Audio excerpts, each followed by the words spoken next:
ในวิมุตตายตนะสูตรเหตุให้บรรลุธรรม5 อย่าง 1. แสดงธรรม 2. ฟังธรรม 3. ไหว้พระสวดมนต์ 4. พิจารณาธรรม 5. ปฏิบัติธรรม5 อย่างนี่นะเหตุให้บรรลุธรรม5 อย่างรู้สึกว่าฟังธรรมจะนำหนักจะหลายกว่าหมู่เลย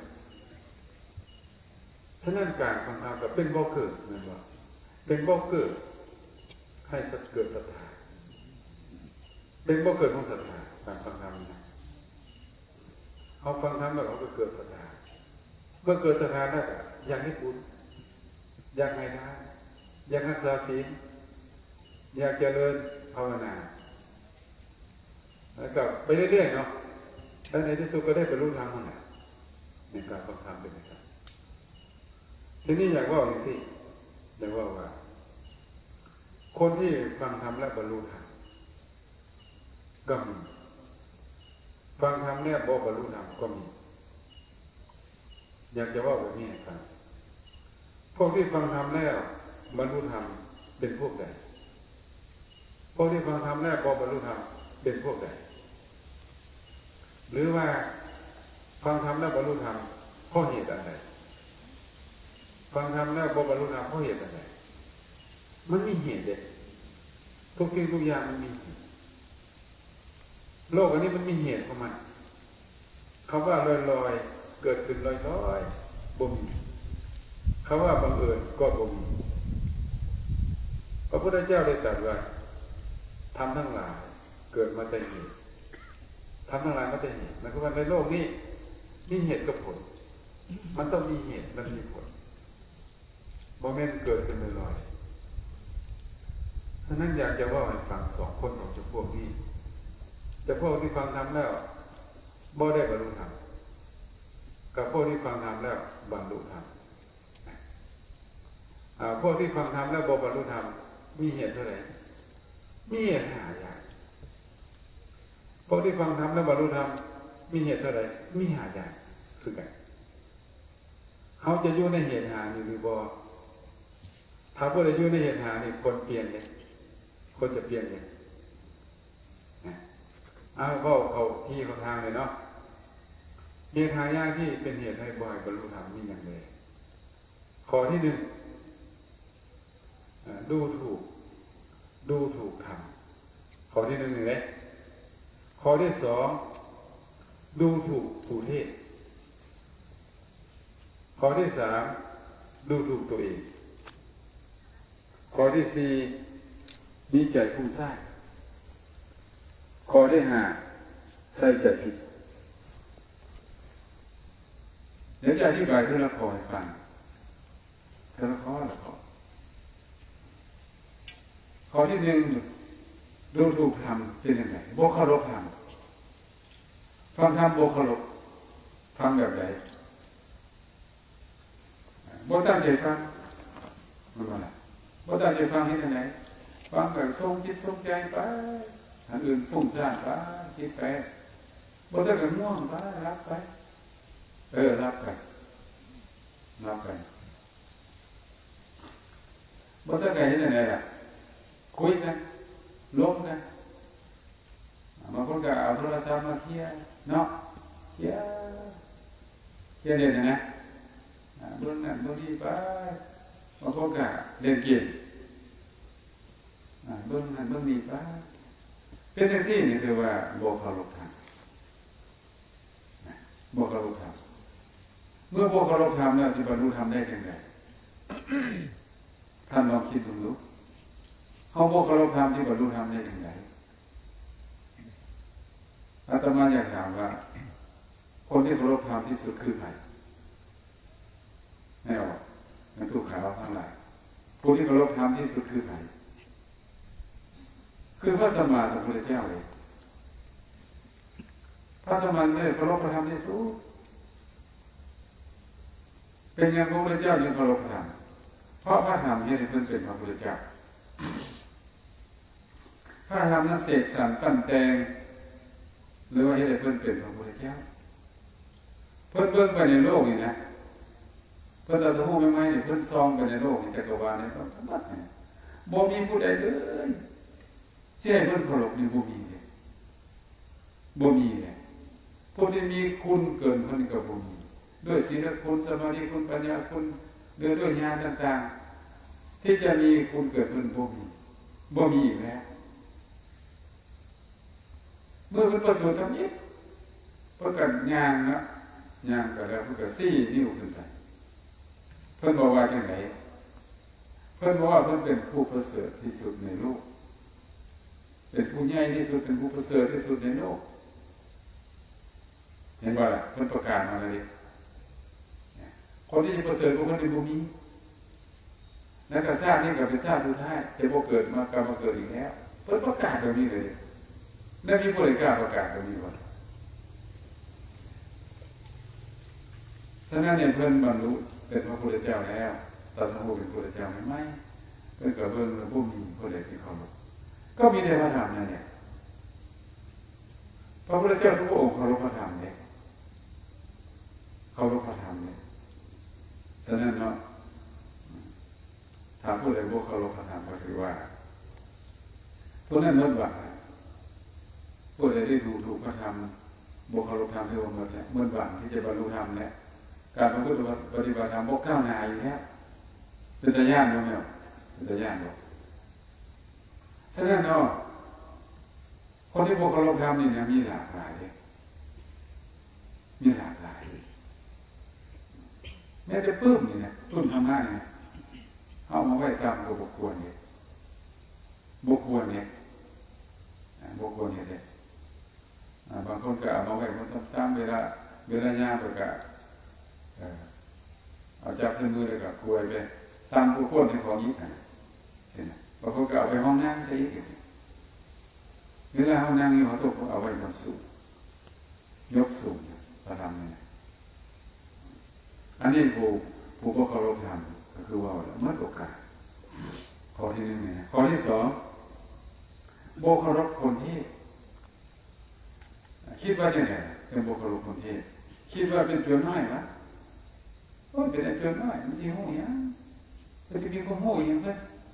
ก็เลยโบเคารพหรือว่าเป็นพระไม่บ่ก็ก่อนมันจะมีหูยังก็มีความหูยังเพื่อนก็เลยโบเคารพหรือว่าจะพอว่าจะพอเท่าจะพอจะตามมันจะหูยังจะพอ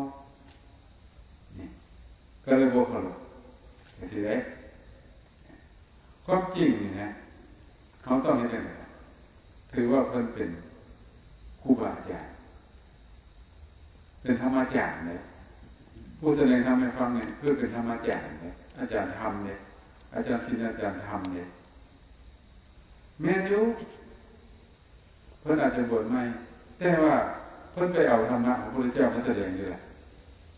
เพิ่นอุปมาเหมือนเอาสารพระราชาไปอ่านคนฟังชาวบ้านต้องเคารพเลยเคารพสารนั่นเองต้องให้ความเคารพเพราะว่าเพื่อเป็นเอาธรรมะมาสื่อสารเอาธรรมะพระพุทธเจ้ามาเผยแพร่บ่เป็นธรรมะของพระองค์นั้นเป็นธรรมะของพระพุทธเจ้าเป็นสิฉะนั้นเนาะ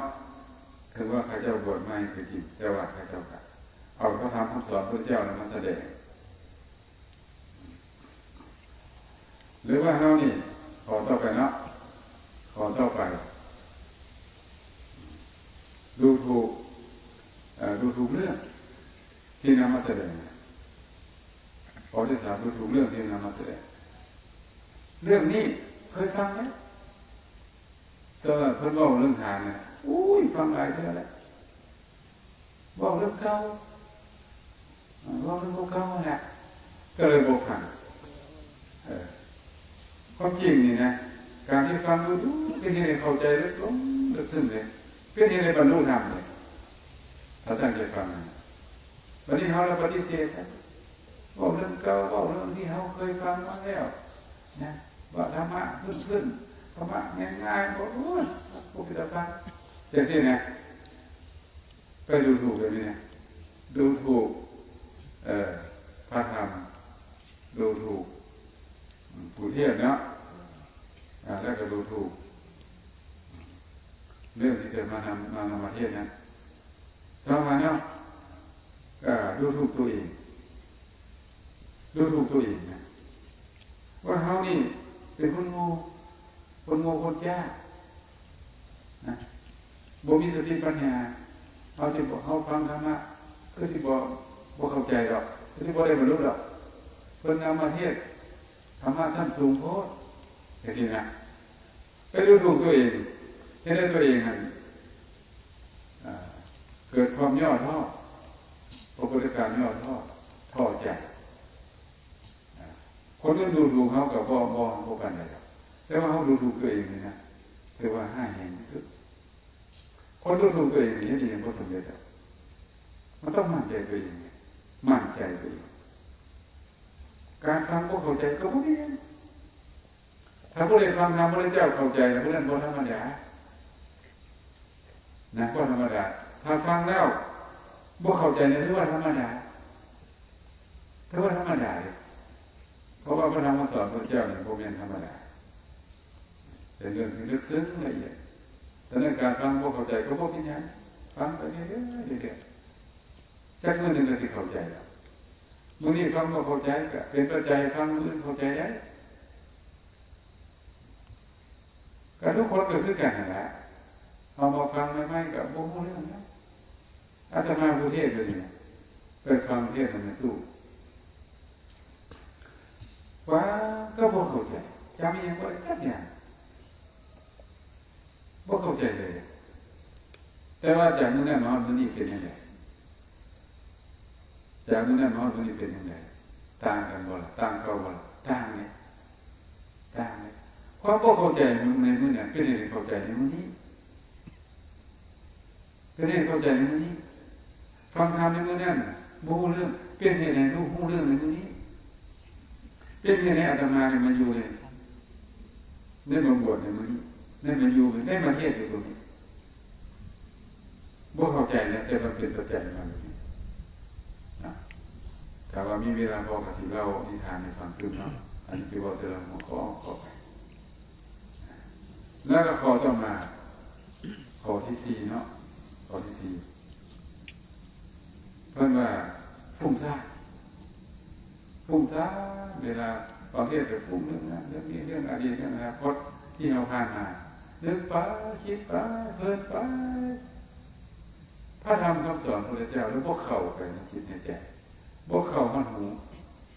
ถ้าเข้าหูก็เข้าหูซ้ายออกหูขวาเข้าหูขวาออกหูซ้ายบ่ลงใจบ่เข้าใจถ้ามาบ่ได้ฟังเลยนะฟุ้งไปเพิ่นเว้าก็บ่ได้ยินได้ยินเป็นบาทลักษณะแบบนี้นะก็เป็นเหตุให้บ่เข้าใจธรรมะบ่เป็นเหตุให้บ่ตรัสรู้บ่บรรลุธรรมข้อที่5เพิ่นบอกว่าอโยนิโสมีอโยนิโสแปลว่าใส่ใจผิดฟังธรรมไปแล้วนี่น่าจะพิจารณาตามบอกไปตีความธรรมะนั้นผิดเพี้ยนวิปริตวิปลาสแล้วก็บางท่านบางคนไปตีไปนี่อย่างเช่นเพิ่นเอานิทานไปหรือว่าเพิ่นนี่ตัวเลขอยู่เนี่ยก็จดตัวเลขนะเอาไปซื้อบ่ถือก็ว่ามาว่าเพิ่นบ่แม่นบ่คิดบางทีแล้วใจจ้อยๆอยู่กับตัวเลขนะก็เลยบ่บรรลุธรรมนี่เหตุหายากนี่นะผู้ใดมีเหตุหายากนี่ถือว่าเบิดโอกาสแม้อย่างเดียวก็บ่ได้แล้วนะที่ไปฮอดทางนี่นั่นบ่ล่ะ1นี่นะอันดับ1นี่นะดูถูกพระธรรมนะดูถูกเรื่องที่เพิ่นนำมาเทศน์หรือดูถูกพระธรรมมันก็หมดแล้วเอิ้นว่าบ่เคารพธรรมนะที่2ดูถูกคนเทศดูถูกผู้เทศเนี่ยมันก็บ่ได้ไปดูถูกครูบาอาจารย์ว่าเขาเป็นโจรน้อยกันยังเขาเป็นอาจารย์เด้พอคุณแสดงธรรมเป็นอาจารย์ธรรมนี่ไปดูถูกครูบาอาจารย์แล้วก็จบเท่านั้นมันจะไปได้ยังไงล่ะข้อที่3ดูถูกตัวเองเมื่อดูถูกตัวเองแล้วก็เห็นตัวเองย่อท้อถอยท้อใจเอานี่ที่บ่ได้ยังไงฟังไปซั่นน่ะ เมื่อท่านใจฟังพอมันจบผ่านไปนะเอาเป็นคนบ่มีสติบ่มีปัญญาเอามันปึ๊กดูสินะเอามันปึ๊กว่านี่เนี่ยอ้าวก็แล้วนั่นแหละจิตใจกับย่อท่ออ่อนแอมัดสมรรถภาพสติปัญญามัดเลย3มีจิตใจพุ่งสร้างเลื่อนลอยคนพุ่งสร้างของมุ่งอยู่แล้วเนาะธรรมะพระเจ้าพวกเขาหมูอยู่แล้วพวกเขาหมูสุดท้ายเนาะข้อที่5มีอายุนิโสก็คือว่าใส่ใจผิดฟังธรรมนี่ใส่ใจผิดพระเจ้าผิดเนี่ยพระเจ้าผิดเพิ่นทุกเทศนะบ่ถือกับทัศนคติเจ้าของบ่ถือกับความคิดความเห็นเจ้าของก็เลยว่าบ่แม่นบ่ถือเรียกว่าเพื่อจะมาว่าไปตีเป็นเลขอื่นๆครับไม่ได้คนในโลกนี่นะคนในโลกนี่ฟังธรรมนั้นมี5แต่พวกเด็กเมื่อสมัยพุทธกาลเนาะพระพุทธเจ้าแสดงธรรมไปมีอุบามีญาติโยมมาฟังธรรมบางคนบางพวกเวลาฟังธรรมไปยังไงล่ะเอามือขี้ดินแสดงให้เราฟังธรรมบนน้ำดินนะเอามือขี้ดินเล่นสิเฮ็ดสิบางกุ้งบางพวกบางคนมาเนี่ยจับต้นไม้สั้นบ่มีเรื่องเฮ็ดบ่เป็นยังไงซ้อมเบิ่งนะจับต้นไม้สั้นเล่นอันนี้พวกนึงเนาะพวกนึงหลับพวกนึงน่ะหลับเฉยอยู่พวกนึงเงียนเบิ่งดาวพวกนึงน่ะเดือนแจ้งเนาะเบิ่งดาวนั่นดาวนี่จะเป็นหมอดูว่าแล้วยังมีผู้นึงพวกนี้นั่งฟังตั้งใจมีสมาธิบ่เด่นเลยนี่หาเลยพระอานนท์เถระเจ้านั่งอยู่ข้างๆพระพุทธเจ้าได้สังเกตดูโอ้การฟังธรรมของคนนี่หลากหลายว่าธรรมของพระพุทธเจ้านี่จะเป็นมวลแห่งฟังแล้วโอ้ยมวลอกมวลใจเกิดปิติเกิดปราโมทย์ว่าซั่นนี่นะตัดว่าซั่นตัดกระแสเข้าไป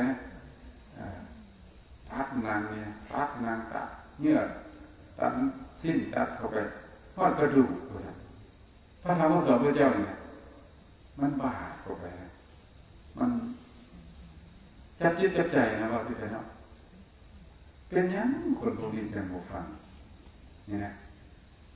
เกิดที่อย่างคือพอพระเจ้าเทศแล้วก็ไปถามพระพุทธเจ้าพระธรรมสอนพระองค์นี้เหมือนเป็นยังคนยังโบอยากฟังกันไหนเราสังเกตบางคนเราก็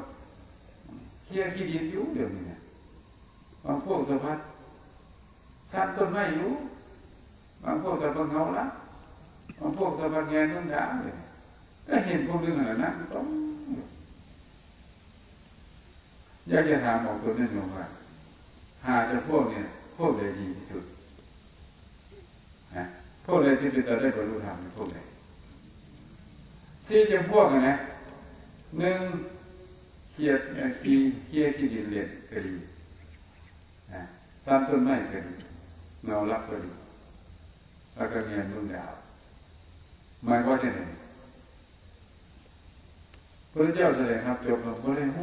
เรื่องนี้ค่าเนี่ยแหละค่าเล่นค่าลับนะค่าพุ่งสร้างธรรมะก็เข้าหูไปเลย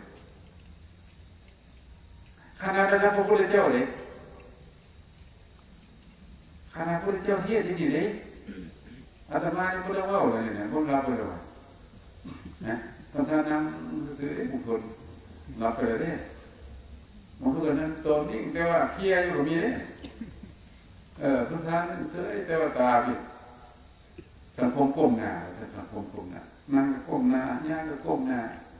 เคี้ยไปส่วนระบบใกล้เนี่ยใกล้เคี้ยคนที่จะพูดนี่ว่าได้บรรลุธรรมเลย บ่ได้บรรลุธรรมเนี่ยเลยเสียเวลาเนาะมันบ่ละนอนอยู่บ้านดีๆก็ซะคนที่ได้ประโยชน์คือคนที่นั่งตรงตั้งใจฟังผู้ที่ได้บรรลุธรรมเนี่ยคนนี้เห็นบ่ล่ะคนเคารพธรรมกับบรรลุธรรมคนบ่เคารพธรรมก็บ่ได้บรรลุแล้วยังบ่พอนี่เนาะพระมันยังถามไปว่าไอ้คนนี่นะคนนั้นฟังธรรมแล้วเคลียร์ที่ดินมันเป็นพวกใหญ่นะอดีตชาตินะขนาดอะไรอย่างหู้นะพระพุทธเจ้าก็จัดเนาะอันพวกที่เคลียร์ที่ดินเนี่ยพวกขี้กระเดือนโอ้ก็คือเลยเนาะขี้กระเดือนก็เลือไปเลือมาเป็นเส้นเป็นสายนะขี้กระเดือนนะท่านเป็นขี้กระเดือนทหารชาติติดต่อกันสมพอหาก็พ้นแต่มันขี้กระเดือนมาที่เองมือว่าอยู่สูงเด็กพวกนี้เนี่ยสังเกตเด้อสังเกตนะพวกเคียมาเคียพวกขี้กระเดือนถ้าพวกไม่ขี้กระเดือนเต็มไม่นานจะเป็นไก่นะสังเกตพวกนี้ไก่กับพวกเคียในพวกที่สองหน่อยเนาะพวกที่สั้นต้นไม้เรียกกันว่ามักสั้นต้นไม้เด่นเป็นยังไงพระเจ้าบอกว่าพวกลิงโอ้ลิงก็เป็นอย่างนี้ได้มามักโดดต้นไม้สั้นต้นไม้แม่เนี่ยแล้วจะลิงมาโดนไป500 ซากป้าทุกนิสัยเก่าหาก็พ้นแต่เขาเป็นลิงมานี่ก็เลยบอกพระยุสุมันว่าขณะฟังธรรมพระเจ้าแท้ยังอดสาไปสั้นต้นไม้เด่นอ๋อจะดีแล้วอาจารย์เรียนบอกอาจารย์ต้องตัดต้นไม้ก่อนจะมีคนไปตัดต้นไม้มันมี2 พวกท่านก็ไปยิงครับบางพวกบอกท่านได้ว่ายัดไปก็ได้ที่ก็ราคาเลยพวกยิงเนี่ยพวกนี้เด้อผมเป็นว่าไงเลยเราตามพระพุทธเจ้าเลยโอ้ยอาจารย์มาด่าฮักเหมือนนี่บ่ได้ด่าผมเคยด่าเลยเรื่อยๆก็ตามเหตุตามผลเนาะอาจจะพวกที่สามว่าที่ไหนล่ะหลับเป็นอย่างนี้พวกหลับเนี่ยนะเป็นงูสัตว์เป็นงูมหาราชาโอ้ยสมพอแล้วงูนี่งูแล้วเป็นยังไงกินอาหารอยู่แล้วก็ละมักหลับงูฉะนั้นพวกมักหลับกับแม่พวกเดียวกันเนี่ยหาก็จะพูดเป็นงูเนี่ยเป็นมหาราชาพูดมาก็เลยนิสัยเขานั่งไปรับพัดนั่งก็รับเย็นก็รับนอนก็รับพวกนี้นะพวกงูเนาะจะได้บรรลุได้ยังไงมาโอกาสนะวันนี้พวกเบื้องดาวได้ยังไงบ้างเบื้องเงี้ยเบื้องเดือนเบื้องดาวส้มเดือนส้มดาวพระพุทธเจ้าบอกว่าพวกเบื้องดาวพวกหมอลึกหมอยามเบื้องหลวงเบื้องดาวแล้วก็พยากรณ์เด็กผู้ที่เกิดลึกได้ดาวได้กับเบื้องเนาะแล้วก็มาถวยหมอดูหมอดาวนะมองหน้ากันพวกหมอดาว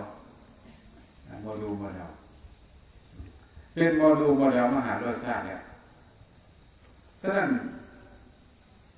ก็ปัญหาเปลี่ยนเนาะปัญหาเปลี่ยนนิสัยเก่าเนาะละยากอยู่เอ๊ะนิสัยเก่าสำหรับผู้ที่นั่งตรงๆนี้ได้ขนาดผู้ที่ตั้งใจฟังนั้นเรื่องนี้เป็นพวกไหนโอ้ผู้นี้สำคัญเลยพวกนี้ในอดีตแล้วก็เป็นคนแบบนี้เป็นคนมักฟังเทศน์ฟังธรรมมักนั่งสมาธิว่าที่ไหนมักปฏิบัติธรรมคนนี้นะตั้งใจฟังแล้วได้อย่างคนนี้พูดแล้วจะว่าได้บรรลุธรรมไปแล้วโอ้ได้บรรลุธรรมนะ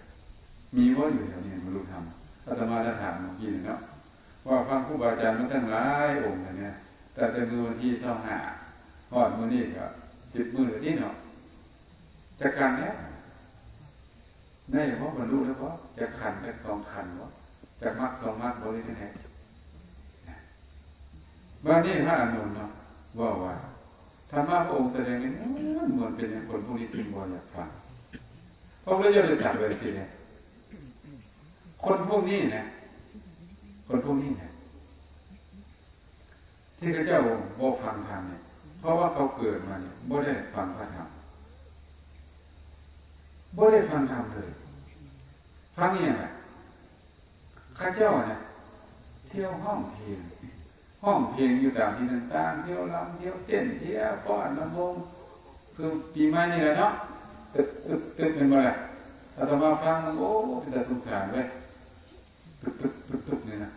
เสียงกลองทุกเขาทีเดียวโอ้สุภาพมันทุกแล้วปีแซงเกี้ยงแซะโอ้ยเงินหาแล้วก็เกี้ยงแซะไม่ยังเหลือเลยโอ้เอาลงมากวดต้องเอามาเสกกวดเงินคำแก้วเสียดายนะหามาตั้งปี